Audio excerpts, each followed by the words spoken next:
Welcome back to Royals Weekly. I am your host, Marcus Mead, and joining me as always, Jordan Lyles' realtor, my brother Mike. Hey, I got a lot of hot properties for him outside the Kansas City market, all of them. But boy, you don't want to pass up on these buttes. Okay. My thing is, if you're Jordan Lyles' realtor, you're rolling in dough. Was he played for like 6 teams or something like that? I have no and idea. then I think the prospects of him playing for a different team are, at least in his future. Honestly, there are people talking about him being traded. I think that's ridiculous and hilarious. But also, I just think that he's going to be here for 2 years ish, and then bye bye. Hi, Jordan Lyles. I feel a little spicy today after today's game, Mike, and so I decided to get a little hard hitting today. So if you're a sensitive of the ear, if you are easily a pearl clutcher, this may not be the episode for you. Okay. A reminder though to follow us on social media if you're into depraved insanity and Royals analysis. Mike is running our Threads account now, so make sure you're following him on Threads. Who knows what he's putting out because yeah, it's a wild time over there in Threads. It's the Wild West, but we'll see if the FCC shuts him down or if he ends up in jail for that stuff. We'll see. On this week's episode, we'll break down an abysmal week from the Boys in Blue. Abysmal week from the Boys in Blue. We'll discuss the scuffling offense because I feel like there's some interesting notes to make there about sort of what the offense is versus what we all sort of hoped it would be, and then we'll preview this week's games because they're going to keep playing despite the fact that they are awful. But first, we did have a Turns review. out if you can't win, they still make you play. They still make you play all 162. I don't get it. It's like, don't we know what this is, right? Like, that's an interesting model for baseball. It's like, hey, the worst two teams just get cut. They just don't get to keep playing. Those guys don't get paid. We did have a review I wanted to share from Apple Podcasts. Make sure you're reviewing us on Apple Podcasts. You're giving us a positive rating on Spotify and all the other apps. We really appreciate that. This one comes from somebody named Shady Tomb. That they probably watch a lot of Royals baseball with that name. And the review's title is Best Royals Podcast. I agree with you, Shady Tomb. It just says great hosts. They keep it entertaining. So yeah, hopefully that's our goal here. Let's make it fun while we're talking about the worst team in baseball and one of the worst teams in baseball history. You might as well keep it fun. You know what I'm saying? Yeah. We've always said you got to laugh because the alternative is crying, and I don't want to do that. So yeah. What I do want to do is give you an ad for All In Physical Therapy. Royals Weekly is brought to you by All In Physical Therapy. For one-on-one personalized physical therapy, we choose All In Physical Therapy. They took excellent care of our mother. After surgery left her with pain and limited mobility in her arm, she loves to work out, be active. If she ever met Thor, she'd shove that hammer right up his what's it. The excellent specialized care she got at All In Physical Therapy had her back to being active in no time. Probably choke him out with that adorable little cape he wears too, or with his own hair, maybe. It's funny. I wrote the jokes. I still find them funny. All In Physical Therapy knows how to help athletes recover. It's owned and operated by Lee Summit's own Tommy Freevert, a former Arena League football player, Northwest Missouri State Bearcat, and a hell of a guy. They have offices in both Blue Springs and Lee Summit, so get over there to work with Tommy. Tell your doctor you want to do your physical therapy with the best of the best at All In Physical Therapy. To learn more, give them a call at 816-427-5300. That's 816-427-5300. Or visit their website at allin-pt.com. That's allin-pt.com. We'll start a review of last week with roster news, as is tradition. There was a little bit of roster news at the very least, and some guys moving up and down and coming back from the IL and so forth. We'll just start with what happened at the beginning of the week, and that is the Royals optioned one of my sort of favorite prospects. I guess, I don't know, he's my guy. I like him a lot, mostly because I have a really good nickname picked out for him. And I think he brings a lot to the table, but I also have a really good nickname picked out for him, Mike. So, Mike, the Royals optioned... Do you care to share that nickname? I have no idea what you're talking about. Yeah, so it's Samad Taylor. The Royals optioned Samad Taylor back to AAA, so he's down in Omaha and has been basically all of last week getting at-bats in there. He's hit well, too, since he's been back down. The nickname I have chosen for him is Samad the God. Okay, right? That's too easy, though. That's great. Too easy. It's not too easy. That's perfect. It goes with all the rapper names now. There's like Sham God or whatever. I don't know all their names anymore, but yeah. So anyway, Samad Taylor was optioned. Mike, what are your thoughts on him going down to AAA? It's probably necessary for the way the roster is constructed right now, but I'll be excited because I think he's probably going to get at least one more chance this year to come back up and get some at bats, and that's really what he needs. He needs at bats at the major league level to acclimate to major league pitching, or to see if he's going to be able to acclimate to major league pitching, so that he can be a utility role guy for this team moving on in the future. I think he can be that, but he has to prove that at the major league level. So hopefully later in the year he gets the opportunity to do that. Yeah, I still have a lot of hopes for his ability to contribute, to be a guy who, in that super utility role as a second baseman or left fielder, or maybe even center in a pinch or something like that, he could maybe play 4 to 5 days a week if he hits enough, right? The question is he going to hit enough? How much is he going to hit as a major leaguer? He's a little too aggressive at the plate. He likes to swing a little bit, has trouble getting deeper into counts and that sort of thing. But if he can work on that, if he can develop his approach at the plate and be a guy who hits 270, 280 at the major league level with the way he takes walks, strikes out a little too much, hopefully he cuts back on that. But a lot of contribution on the base path, a lot of contribution defensively with his defensive versatility. I'd love to see him come up and contribute for the Royals. There's some guys I can definitely think about who could probably use some AAA time. They could swap places with him at some point, but we'll see on that.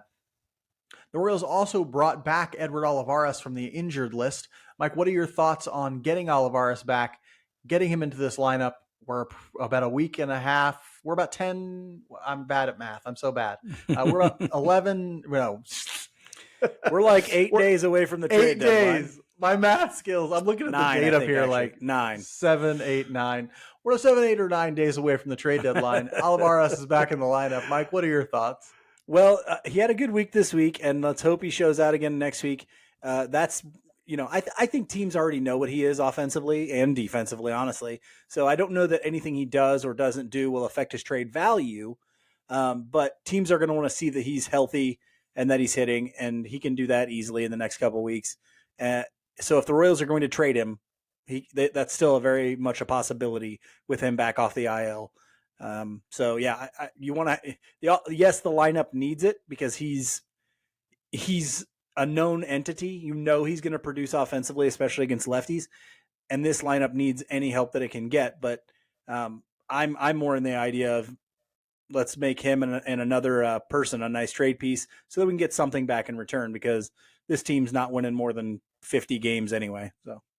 And here's the weird thing, right? Like, I think you're right. I think everybody knows what Edward Olivares is, and I don't think that there's a great potential for him to get any better. I think he is what he is offensively, which is like a 15 to 20% above league average hitter, a guy who can really do damage against lefties. And then he is what he is defensively, which is among the worst outfielders in baseball. And so you know what he is. So his value is only going to diminish as years of control go further and further down, you know? And so he's got, I think, 3 years of control left after this one. And so go ahead and move him. I mean, package him with a reliever or, whatever. But now's the time to get what you can for Edward Olivares, because he just doesn't fit this team very well. He doesn't fit a huge outfield like Kauffman very well. He needs a smaller ballpark where his defense won't be such a liability. He needs a different kind of lineup where they don't need to rely on him so heavily. And I think the Royals have plenty of other options in the outfield, like Samad Taylor, like Drew Waters, like MJ Melendez, like so many other guys that perfectly fine to go ahead and move Edward Olivares. The Royals also put someone on the IL, and that was Daniel Lynch. He went on the 15-day IL with a left shoulder strain. Mike, what are your thoughts about seeing Lynch go down for a couple of weeks at the very least? Well, not surprised that he's going down. In that last start especially, you could notice a significant dip in his fastball velocity. He's had a shoulder issue already this year, though the team is saying this one is not related to the last one. But it's concerning somewhat because you need to see Daniel Lynch out there. You need to see him pitching, not only to be able to tell if he's going to be somebody who can contribute to the rotation down the road, but you need to see the things that Daniel Lynch needs to work on. You need as much data in the second half from Daniel Lynch that you can get, and him missing starts is not how you're going to do that. So he needs the experience. The team needs to see him, and it sucks that he's going down because, you want to see him continue to work on things. You and I are both now on the record saying even when the fastball was thrown in the, somewhat mid 90s, it still wasn't good enough. And so he definitely can't dip into the low 90s and have that be an effective pitch. And so, yeah, I would love to see him in the second half once he gets back, try some different things with the fastball, whether that's going to be cutting it, whether that's going to be, maybe trying to get a little two-seamer going, something has to change to make the fastball better, or he's going to be the same pitcher he's been for a while. And we've seen this pitcher player development team get more out of guys' fastballs. That's a thing that has happened over the course of time. And so it'll be interesting to see. I don't know that it'll happen in season. Guys are so hesitant to work on things in season. Lynch seems resistant to acknowledge the fact that he needs to work on stuff. And so might we be hitting another Brady Singer situation where a guy's really resistant to coaching? I don't love that. I predicted it, and I'm going to take a victory lap here for it because I got completely shit on by the Royals fan base, by some in the Royals media, because I was too pessimistic about Daniel Lynch. And no, I was dead on the money is what I was about Daniel Lynch. He didn't realize that his stuff needed to improve. It hasn't improved. And as a result, he's been pretty much crushed this year. And so hopefully he feels better. I don't like a guy being on the IL. And you're right. We need as much data as we can get from him so we know what to fix in the offseason. But I hope he approaches this offseason with a much different disposition and mindset than he approached last offseason, because his mindset needs to be, boy, my stuff needs to get a lot better. A guy whose stuff really has no chance of getting any better, but in its prime was as good as anybody's. Zach Greinke also returned from the IL this week. Look at my segues. Killing it with segues today. Can you imagine in his prime, Zach Greinke coming back to this team? Oof, that'd be nice. Well, that's the thing.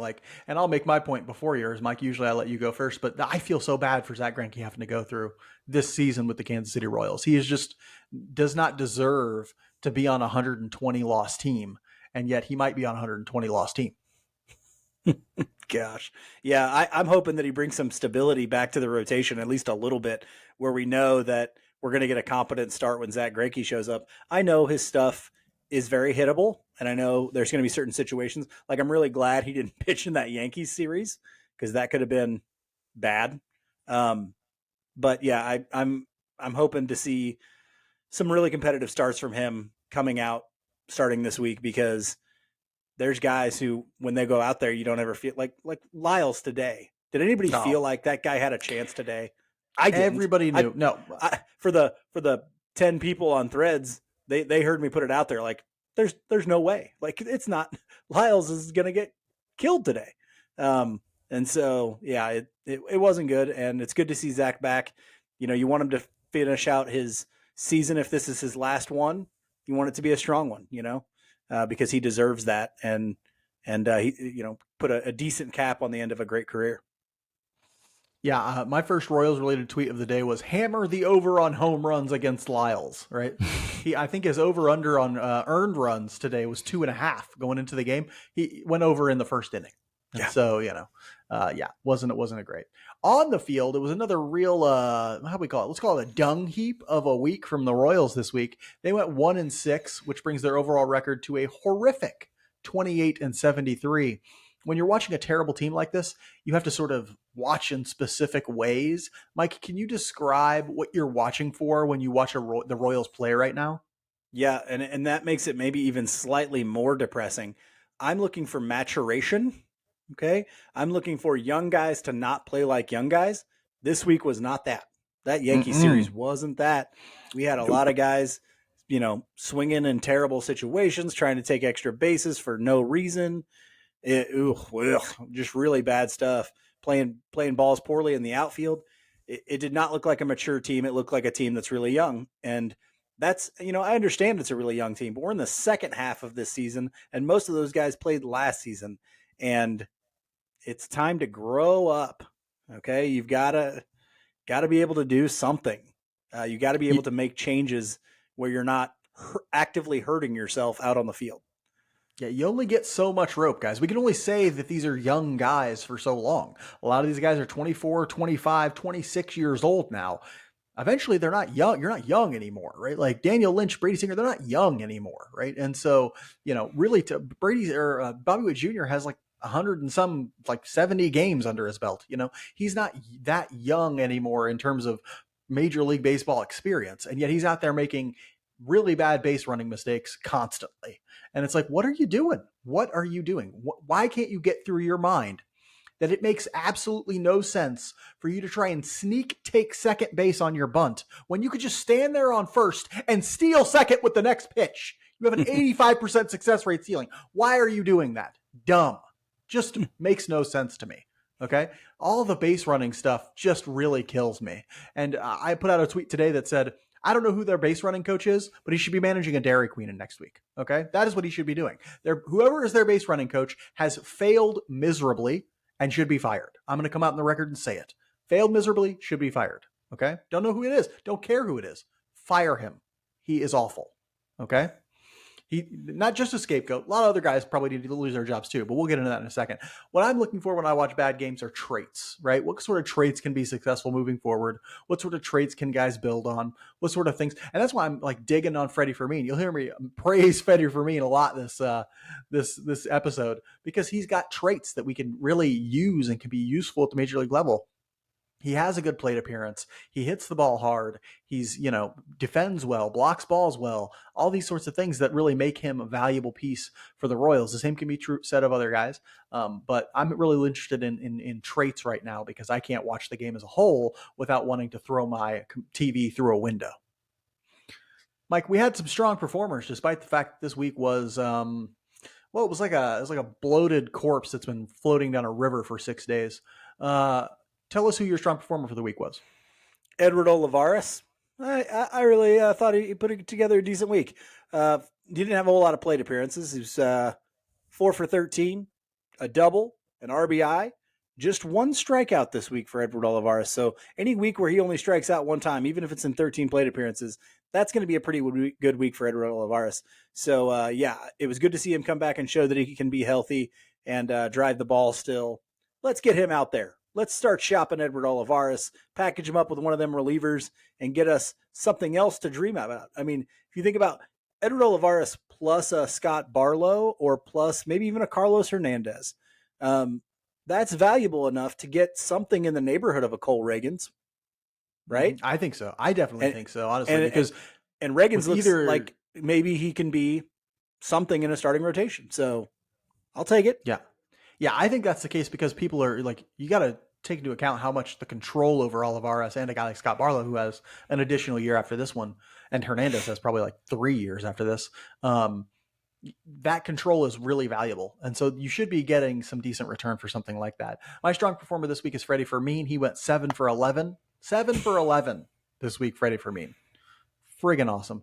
2 doubles, 1 home run, 2 strikeouts, 1 walk. He was the only reason they had any sniff of a chance at any point during today's game. A guy who, Freddie Fermin is an everyday player in my lineup at this point. There's no way he's coming out. I know everybody's sentimental about Salvi and all that. Great. You can DH a lot, Salvi.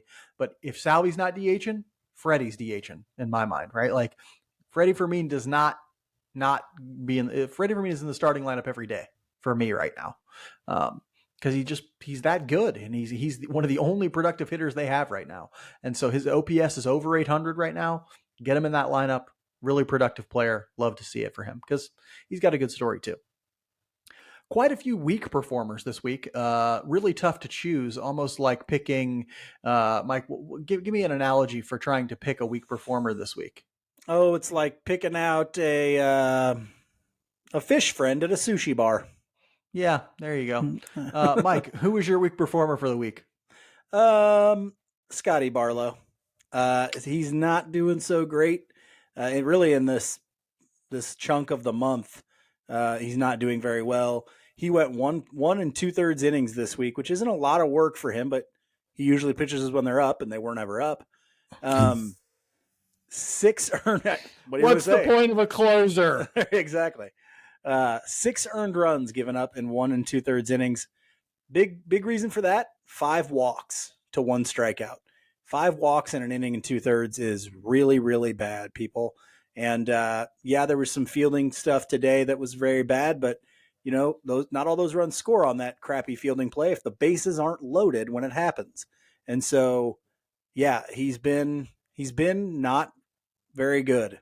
Let's just say that. And I think part of that is his reluctance to throw his fastball and the fact that his fastball velocity has come down a little bit in the last couple of years. And so a little bit scary there, but if he's effective enough, how do I put this? And you and I were on the trade Barlow train last year.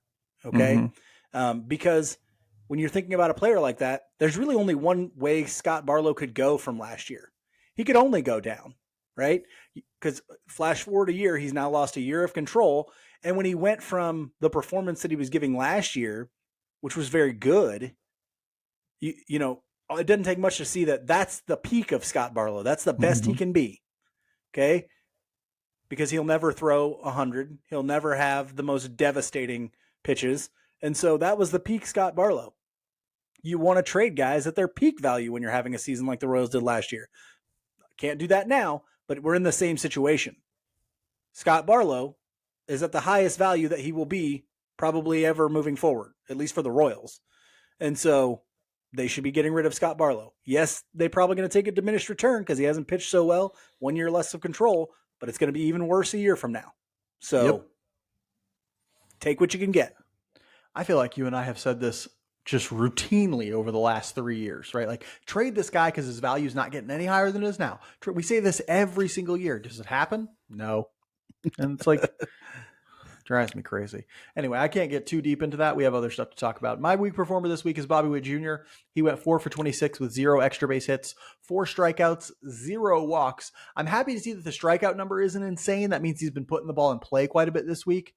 My issue is that when he's doing it when he's down in counts a lot. He's been getting down in counts early a lot, like 0-2, 1-2 to every single pitcher. And a lot of times it's not because he's not swinging early. It's because he's just fouling balls off early. He'll get a pitch in the strike zone, take a cut at it and foul it off.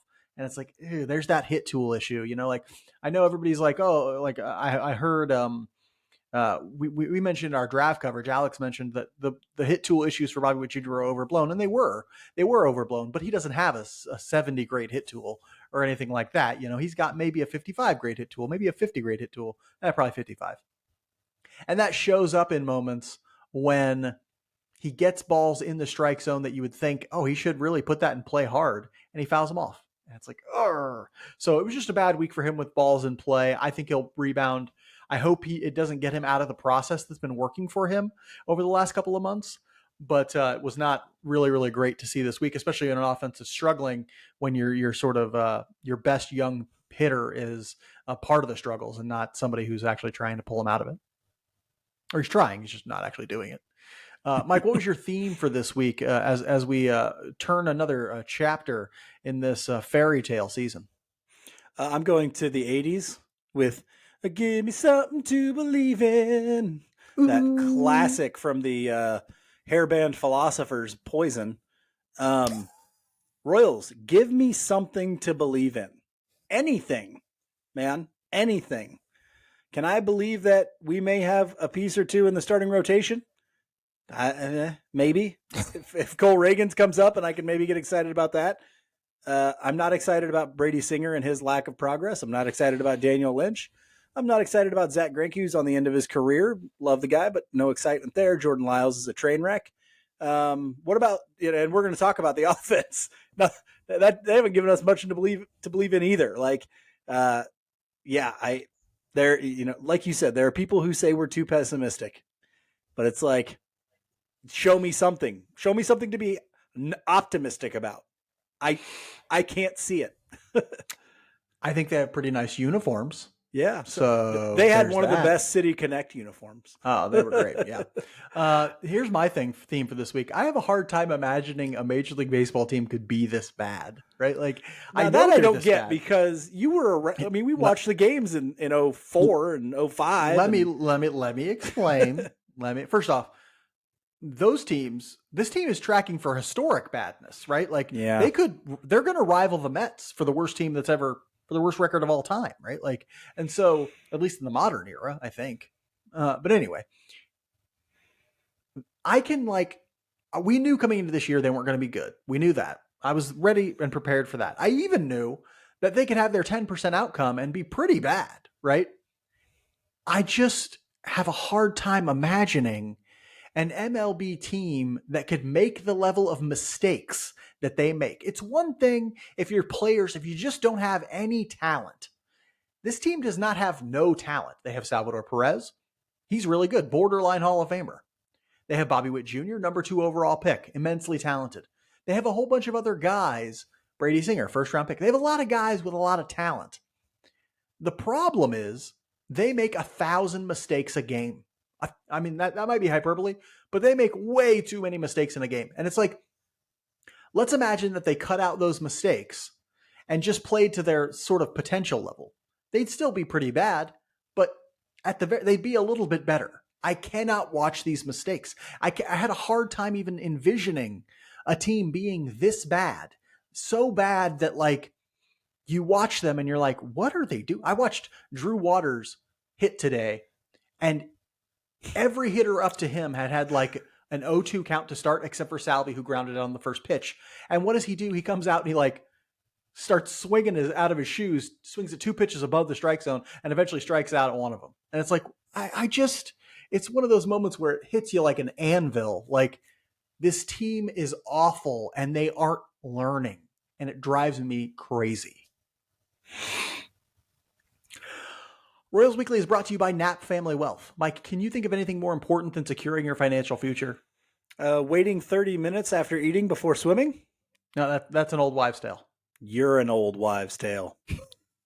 Securing your financial future is one of the most important steps someone can take for themselves and their family, and Knapp Family Wealth is ready to help you pursue it. This isn't some big faceless corporation we're talking about here. Knapp Family Wealth is run by JC Knapp. He's a huge baseball fan, and he's been helping people plan for their financial futures for 20 years. He can help with retirement planning so you don't have to work until you're dead, education planning so your kids learn to read good, investment management so you can get all that money out of your mattress and get it working for you. Don't spend another day thinking you've got it all figured out, because trust me, you don't. Check out Knapp Family Wealth at knappfamilywealth.com. That's KNAPP familywealth.com. Securities and advisory services offered through LPL Financial, a registered investment advisor, member FINRA/SIPC. It's no secret the Royals are terrible. We've been talking, that's been the theme of the whole show. But lately, it's one specific aspect of the team that has looked particularly bad, and we're talking about the offense here. While the starting pitching was a major concern coming into 2023, the hitting has underperformed drastically so far this year. They're 29th in weighted runs created plus as a team, 30th in on-base percentage, and 28th in slugging percentage. That is particularly troubling because their lineup is filled with young players the organization is counting on to be the cornerstone of their rebuild, guys like MJ Melendez and Nick Pratto and Bobby Witt Jr. We're going to talk about that today, their offense, where it might be going, what's wrong with it right now, and all these sorts of things. Mike, answer me this simple question. What has gone wrong with this offense? That is not a simple question, though, or at least it doesn't have a simple answer. But when you posed this to me, I was like, well, I know their offense is bad because I watched the games, but I wanted to go look at some of the numbers. So this is kind of putting in some simpler terms than what you just put. Walk percentage, 28th in the league. K percentage, they're striking out. You might think of it as 24th in the league. So they're the 6th or 7th worst at that. Their ISO, a measurement of how basically their power, okay, 26th in the league. For a comparison, the Braves, one of the best teams in baseball, 14th in walk percentage, 9th in K rate, 1st in ISO. Okay, if you're like, well, yeah, but they're the Braves, we know they develop a whole lot better. Let's go to a team that hasn't been super good in the last 10 years. The Baltimore Orioles. Now they're leading the AL East this year. 16th in walk percentage, 12th in strikeout percentage, and 12th in ISO. So it can be done, right?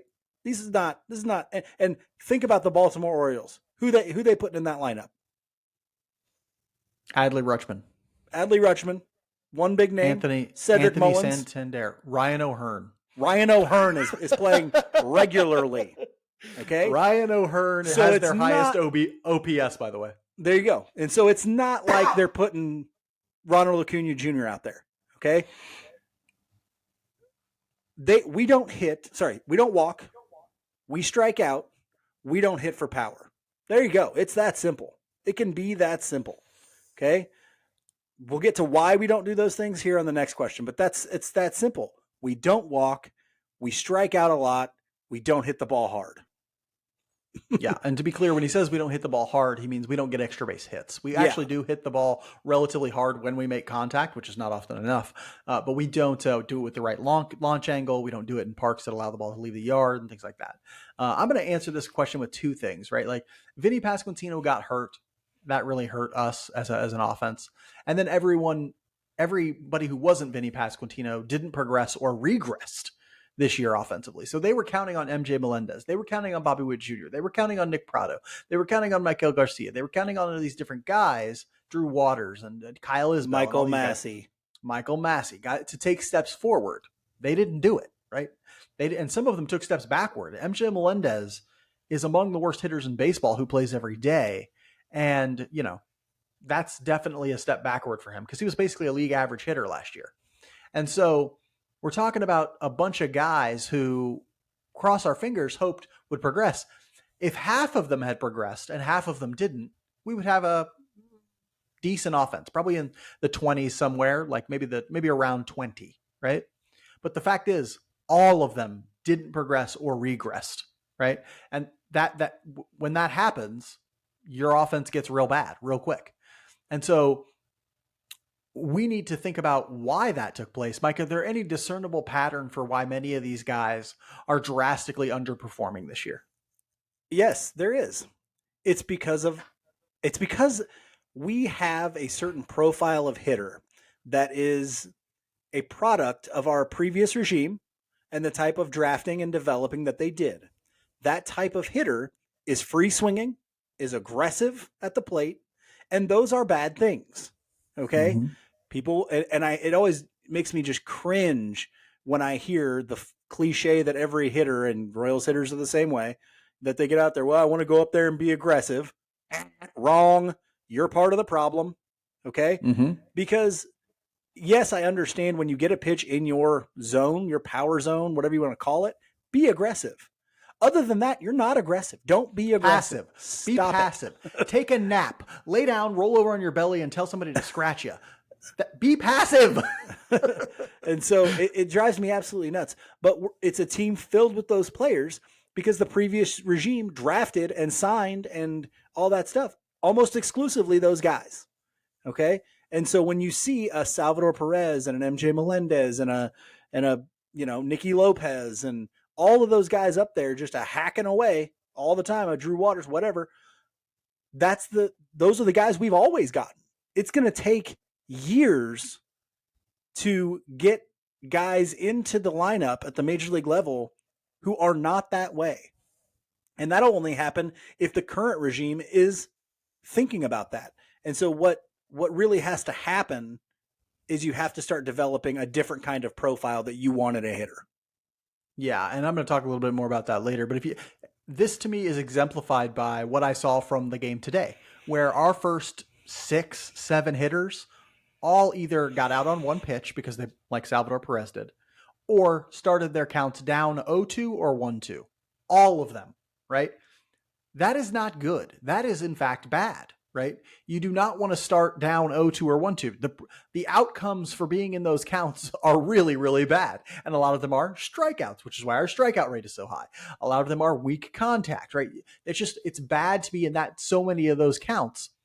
But our guys are sort of, and you're right to point out that right now there's something incongruous happening. We have a hitter-player development team that's trying to teach a bunch of guys they would not have drafted how to be the right kind of hitter.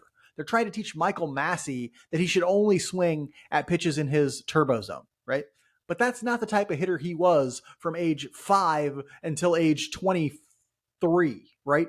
And so they're trying to undo a lot of stuff. Same with Drew Waters, same with MJ Melendez, same with a lot of these guys. They're trying to undo a lot of learning in there from coaches that told them, be aggressive up there at the plate, son. And it's bad, right? It's just bad stuff.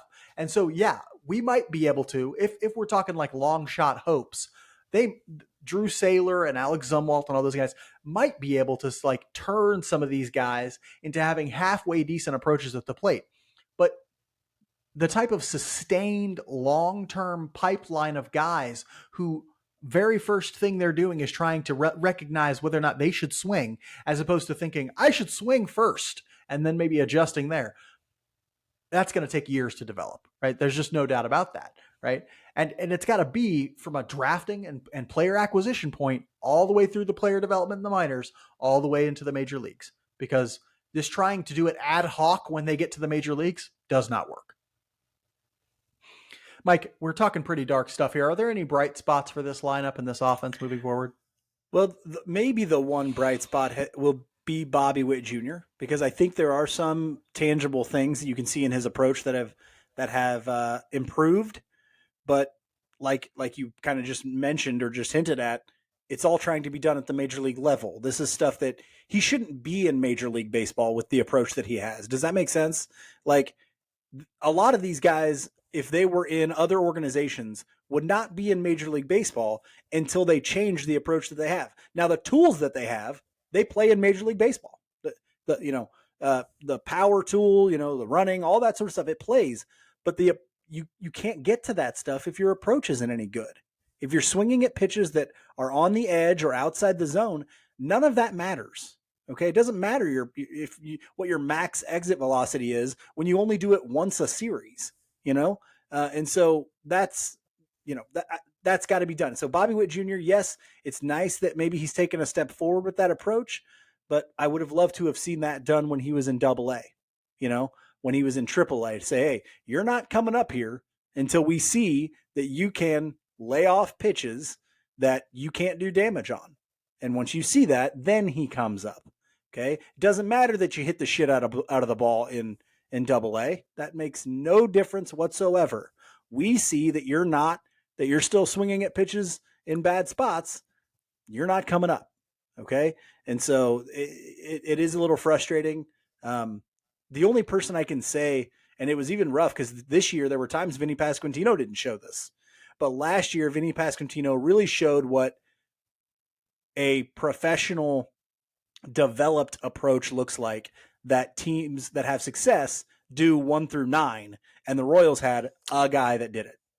I do have to disagree though. Not everybody has. Well, yeah, I don't mean like Pasquantino. 1 through 9, but yeah. Well, you don't mean what you said. Yeah. And so yeah, you can't have a lineup full of any Pasquantinos, but your point is still valid. You just exaggerated it, which is that like you need to have a lineup of guys who have good approaches and maximizing their potential because their approach is as good as it can be. Exactly. Right. Yeah. Right now, the Royals have the exact opposite of that, which is a bunch of guys who are miles from their potential because their approaches don't allow them to get there. And so hopefully that ends up changing. I think the bright spot right now is Freddie Fermin. It looks like a bright spot to me. I mentioned this on Twitter, but he's on pace to have a 3.5 to 4 F4 season over a full season right now. So he's like, if you were to play, he's played 40 games after today's game, and the numbers weren't updated, so that might actually be a little higher than this. But if you extrapolate what he's done so far in the major leagues to a full season, assuming he only plays about 135 games in a full season because he's a catcher, he's on pace for about 3.5 to 4 WAR, which is a really good campaign from somebody, not quite all-star level, but really, really solid campaign from a Fermin, especially a guy you never thought you'd get anything from. And if the Royals are going to turn this offense around any sort of quickly, they'll have to have a couple guys just come out of nowhere, right? And really, Freddie Fermin has come out of nowhere. Maybe Dairon Blanco is one of those guys. Don't know. Maybe Maikel Garcia is not come out of nowhere because he was a pretty well-known prospect. But who knows? Maybe Logan Porter, might be Samad Taylor. Who knows who's going to come out of nowhere? But they need at least 2 guys to kind of come out of nowhere and be successful for them offensively. Hopefully Fermin is one of those. I think he's a somewhat bright spot, but we'll see on that. Maikel Garcia, another guy who looks like he has some potential. I'm still like, I really want him to hit the ball a little harder. I want to see a little bit more power from him, but he's done all right for his first year here. Mike, let's talk about the fixes. Let's solve the world's problems here. What should be done to fix this offense and this lineup moving forward? Well, I think it starts with setting a standard. Set the standard of this is the profile that we have for a Major League Baseball hitter. Until you meet that, you're not coming to Major League Baseball. We'll throw more, whether it's Dairon Blancos or Matt Beatty's, we'll put them in there. Let them be sacrificial lambs. Let them get at bats. You're in the minors. When you meet that standard of Major League hitter, you come up. And we only draft or internationally sign or trade for guys in the minor leagues that we feel like can fit that or get to that standard. That's how it has to be. It has to be that way. You know, and it's frustrating because I'd love to say, well, how do you fix it? You sign 2 or 3 free agents that know how to have approaches, and you put them in important spots in your lineup, and the rest of your guys, you're just okay with them never reaching their potential. But that the Royals can't do any of that, and so it has They to be can't. done with a standard of this is what has to be met. When you meet that, you can come to Major League Baseball. Until then, you're still a minor league baseball player because you'll never be successful at the major league level doing that stuff. Yeah, you're right. It has to start with player acquisition, and that is, what kind of players are you looking at? And look to the draft this year. I mean, they got a high school catcher who people are worried about strikeout issues. It's like, oh, well, that's not exactly a great start. They had guys, options like Matt Shaw, who were guys who looked like they had a lot better approaches. We'll see, right? We'll see on that one. But it has to be an up and down thing. It has to be from the moment you acquire them. They have to be people who fit that profile and look like they will make it to that standard. And it has to be an approach first thing, right? Like, I know we can talk about like, well, there are some tools you just can't teach or train guys on. Well, the fact is we know you can train guys on bat speed, right? So we know you can train them to some degree on power, on exit velocity. Great. Find a bunch of guys who have good approach and give them the ability to hit the ball really freaking hard. Not that tough, right? Like, and so we'll see if they end up doing that. I really think that sort of thing is the best approach to contemporary hitting development. And I just hope that the Royals learn how to get on board with that, because this whole let's be aggressive stuff is just, we see the results of that, right? Mike, this all begs the question, and I've started to hear some whispers about this. Is it time to fire Alex Zumwalt, Major League hitting coach? Is it time to say, hey, they're not listening to you, or whatever your message is, it's not working? Bye-bye, Alec. I don't think it is because of what we said earlier, right? Alex Zumwalt inherited a group of hitters that are swing first, aggressive Swing type second, guys, swing swing third. third, walk back to the dugout. That's their type of hitter. That's Swing the type of hitter we first, got. swing second, swing third, walk slowly back to the dugout with a very sad look on your face. And that's not his fault. He didn't do that. Like, we know he's had the ability to do some things with some guys, but it's gotta get better. So, I mean, something has to change. We've seen maybe a small step from Bobby Witt Jr. It sucks because you can't get rid of the players. That's not an option.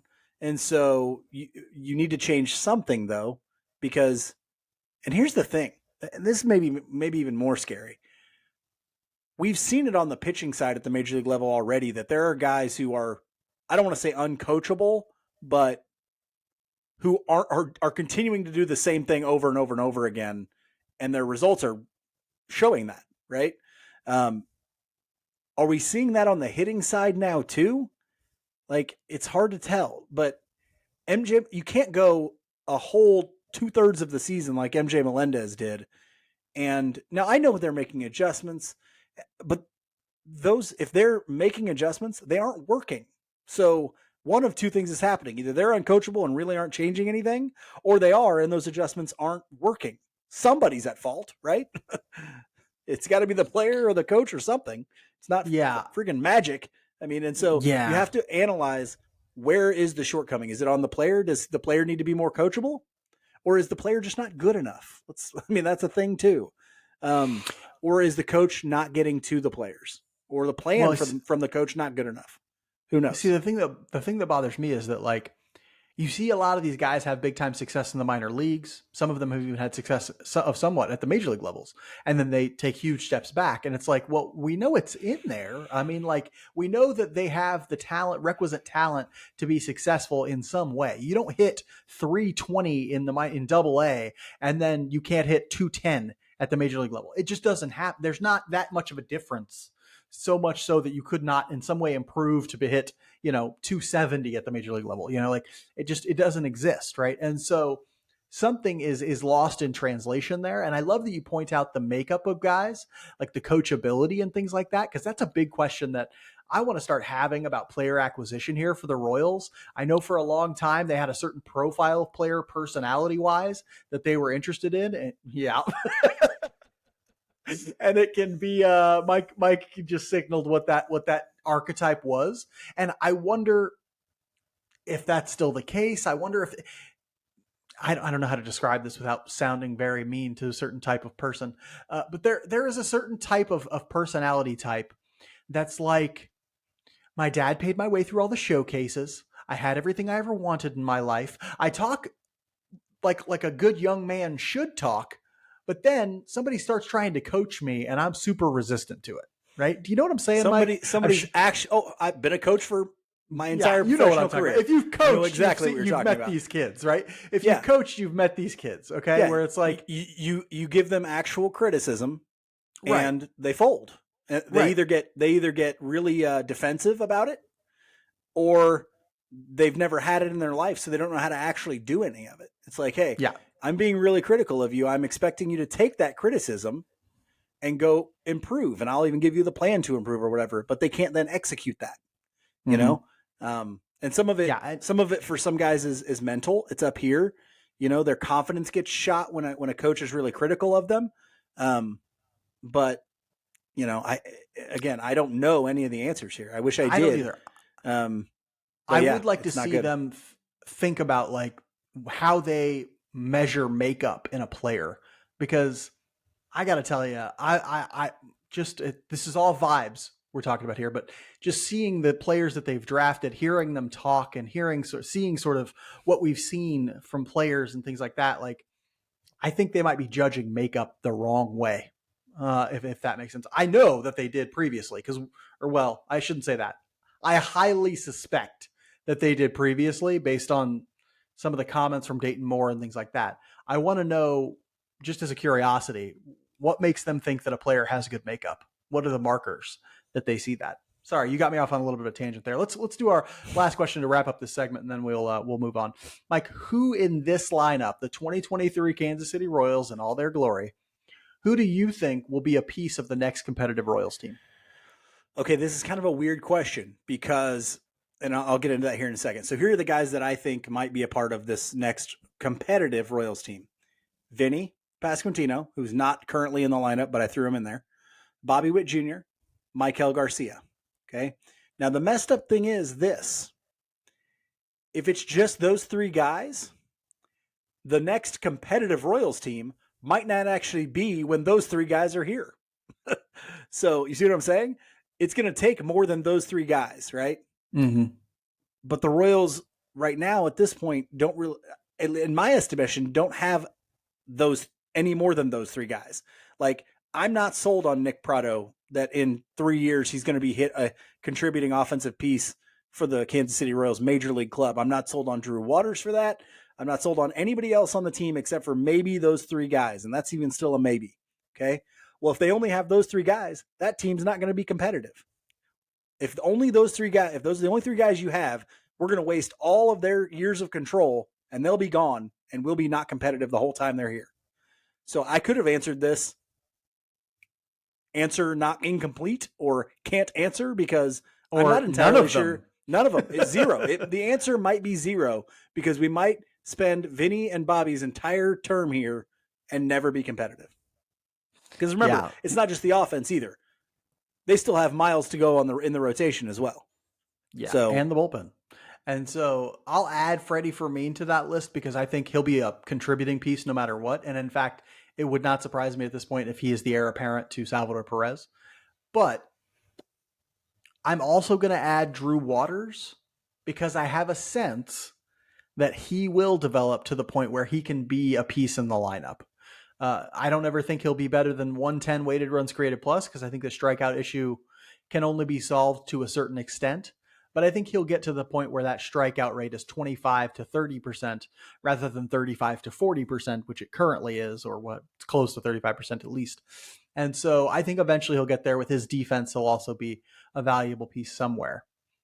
Other than that, I don't know. I don't know where anybody's coming from. I don't know where you're getting guys, right? Like they're hoping that guys like maybe Nick Lofton or some odd Taylor pan out.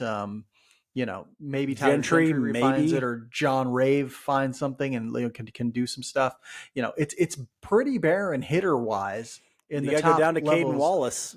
Like, Caden Wallace at high A right now, but even yeah, he is that's not like lighting the world on fire. And so we worried that the pitching cupboard was bare coming into this year all of a sudden the pitching player development turns on a fire and guys start looking a lot better. Now we're worried that the cupboard might be bare for hitters. And what's funny is that cupboard extends to the major league level. Also Yeah, might be well, bare of hitters. and I'm going to be honest with you. I still think the arms in the minors, and I've said this so many times now, it's getting annoying.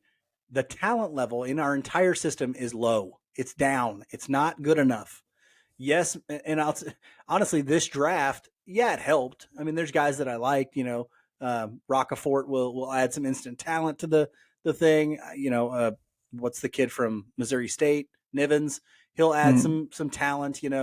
But Blake Mitchell and those guys will add talent, but you're not. There's no guarantees from this draft. You're not going, oh, yep, just gave an injection of talent to our minor league system, because I don't know that people really feel that that's the case. And so, like you said, the industry standard was that the Royals took some really risky shit, which can be completely wrong. But as of right now, you have to look at it as, it's still really risky. So, yeah, look, the next competitive Royals team may be many years away.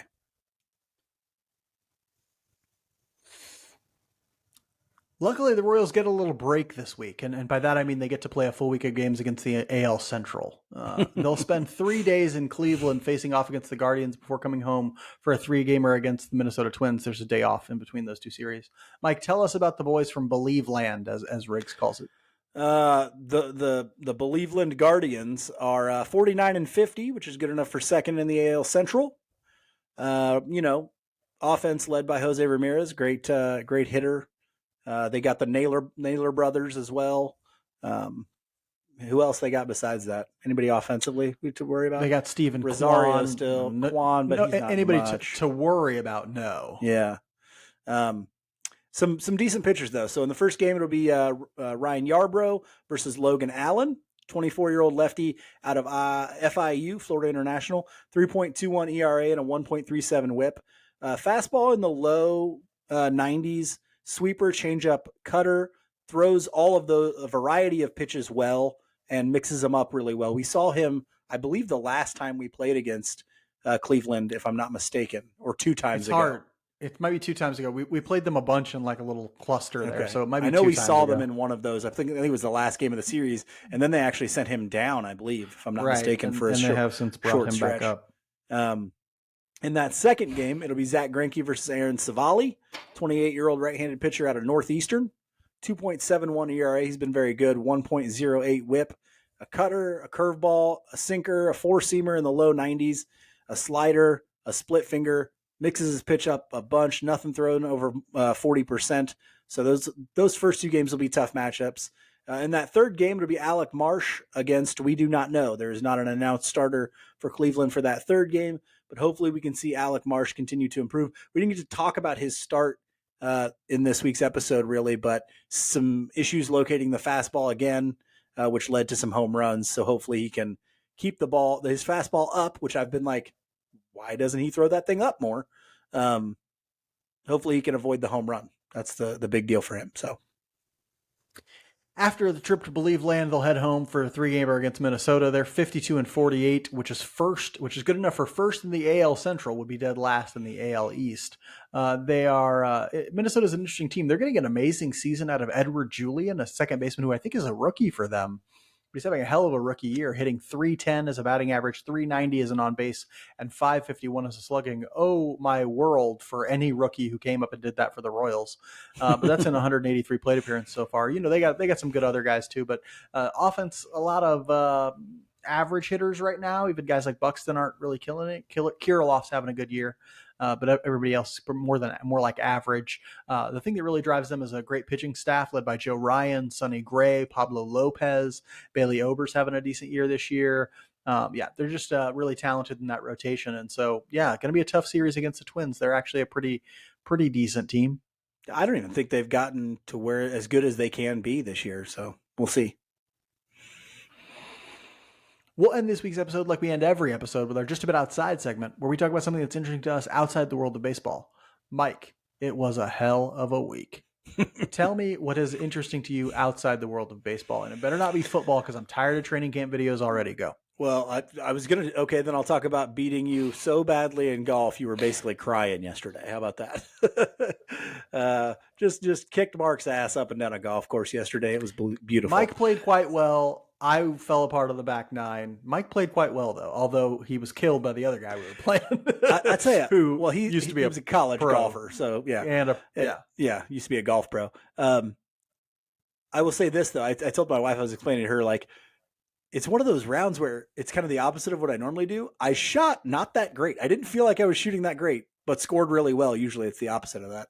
Um, but no, I'm talking about football season, man. You can't stop me from doing that. But it's a little bit of a unique aspect for football season. So I'm kind of excited about football season starting. I'm not excited that, a bunch of our loyal listeners are going to scurry away to go listen to football podcasts, but that's okay. I don't blame you. I don't either. uh, I'm excited because I am not coaching football for the first time in 11 years. And so um, it's weird. I thought I might miss it really bad around this time of year because this would be the time we're getting into camp and we're getting into, what our team's going to look like for the year and that sort of stuff. But I'm not missing it at all. Like, I'm not missing it even a little bit. I'm really excited for the fan aspect of football because I haven't gotten to watch a whole lot of college football because by the time I do a whole week of practice and games and all that stuff, I'm so tired of thinking about football. I don't want to watch it. Now, I watch the Chiefs games on Sundays always, but I'm excited to be a fan of football again and not a football coach for at least a little while. And so that's really what I'm looking forward to as football season opens up. I want to consume some football content. I want to think about the bets that you and I are gonna make. I want to think about. I want to go catch a high school game on a Friday night and not have to worry about whatever my duties were as a coach. You know, I'm really looking forward to that and not being at practice every day and the time away from my family just to be a football fan again. I'm really excited for. I'm excited for that for you. I'm going to miss coaching. I coached last year with you. We basically just built a hell of a program there in 1 year, but we'll see. Hopefully I don't miss it too much. I'm talking about sports related thing too, and that is Women's World Cup. It's Yeah. Women's World Cup time. I'm very, very excited. The U.S.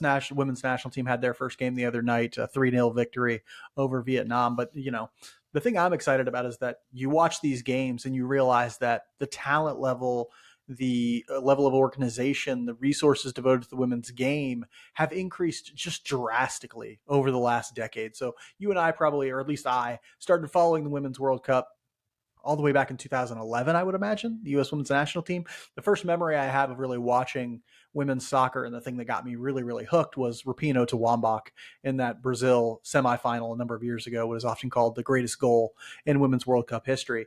And since then, the growth of the women's game has just been incredible. And so you're seeing a high level of talented teams out there really competing. And it's interesting because this year, the U.S. women's national team is going for something no other national team, men's or women's, has ever accomplished in the history of international soccer, and that is a three-peat in the World Cup. They won in 2015, they won in 2019, and they're trying to win again this year. But the interesting thing about it is it's going to be even harder because so many other national teams have sunk resources into growing the game for the women that they're getting a lot better as teams. Spain has gotten infinitely better. Portugal has gotten better. A number of Southeast Asian teams have gotten a lot better. And so you're seeing just this level of competition rise and the quality of play and sides that get to play together, just getting so much better and better all the time. And the technology is getting better. So they have video assistant referee at the Women's World Cup this year and all this stuff. I'm very excited to listen or to watch all these U.S. women's national team games and catch games from other teams as well. And so I highly encourage you, if you haven't ever experienced the world of women's international soccer, no better time than right now. So many great games going on every single day. I absolutely love the World Cup, whether it's women's or men's. But the Women's World Cup to me is a chance to be extra excited for a team that has a chance to win the highest honor, as opposed to the team I follow every day, which doesn't have a chance to win friggin' anything. And so good luck to the U.S. women's national team. I really, really have my fingers crossed for them. All of you, I have my fingers crossed. I'm praying for all of you out there too, if you're a Royals fan. Just hang in there, guys. Hang in there. We'll be back next week, hanging in there with you. Until then, be good to each other. And go Royals.